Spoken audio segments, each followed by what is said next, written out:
ውድ ቤተሰቦቼ ተመልሼ መጥቻለሁ። ተመልሼ ስመጣ በተለይ ይህ ቪዲዮ ሼር አድርጉላቸው ለሄርሜላ ደጋፊዎች ማለት ነው። እና የሄርሜላ ደጋፊዎች እውነት ለመናገር እኔ ዛሬ መጥፎ ነገር አልናገርም።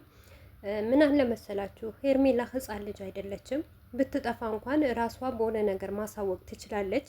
በዛ ላይ ደግሞ ዩቱበር ናት።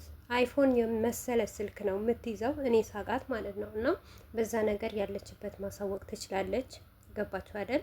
ግን ምን እንዳለ ወቁ። እዚህ ጋር እናንተ ሁልጊዜ ነው የሆነ ነገር ስንላችሁ እንደዚህ ነው ሩታን የሆነ ሰው በመጥፎ አይን ነው የምታዩት። ኤፍሬም ማለት ለአብርሽ ወንድሙ ነው አይደል? በወንድም ላይ ምንም አይነት ክፋት አይሰራም። እዚህ ጋር አብርሽም ህፃን ልጅ አይደለም። ሞር ኤፍሬም ቢበድለው ትልቅ ነገር እንኳን ቢያጠፋበት አደባባይ አምጥቶ ወንድሜ እንደዚህ ያደረገ እና ሚስቴን እንደዚህ በደላት ብሎ አይናገርም። እነሱ የሚሰሩት ስራና ስራ ብቻ ነው ማለት ነው።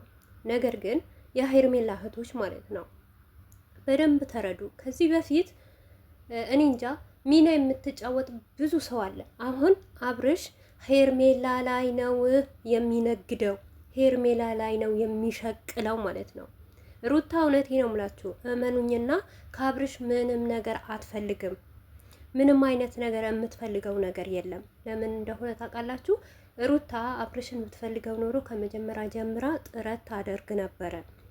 እና ሩታስ ምን ሆና ነው በመጀመሪያ ደረጃ አልፈልግም ብላ ለፍች የተነሳችው? ምን ቢያረጋት ነው? ምን ቢበድላት ነው? በምን ሁኔታ ነበረ መቶ ሩታን ያልሁሉ ስታለቅስ የነበረው ማለት ነው? እዚህ ጋር የሚሰሩትን ስራ በደንብ አድርጋችሁ ማወቅ አለባችሁ፣ የሄርሜላ ደጋፊዎች ማለት ነው። ዝም ብላችሁ አታልቅሱ። እውነት የሰው ሀገር ነው ያላችሁት። በሰው ሀገር አንድ ነገር ብትሆኑ ዛሬ መዳም ፓራስታሙን ውሰጂ እያለቻችሁ ትሰራላችሁ እንጂ ታመሻል ተኝ የምትልሽ የለም እያንዳንድሽ። ምክንያቱም እኔ የሰው ቤት ስለማቀው ማለት ነው። እንደ እናንተ ክፉ አይደለንም።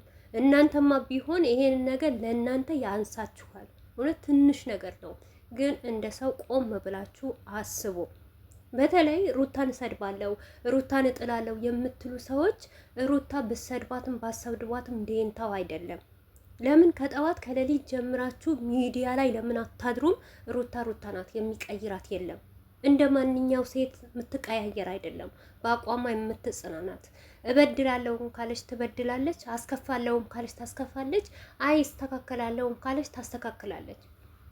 ይሄን ንግግርዋ ከአንዱም ሁለትም ተናግራለች። ትላንትና በወንድሟን ቤት ተናግራለች፣ ዛሬ በቡዜን ቤት ተናግራለች። እኔ የምፈልገው ነገር አረጋለሁ፣ ያልኩት ነገር አረጋለሁ፣ ማንም አይገድበኝም ብላለች።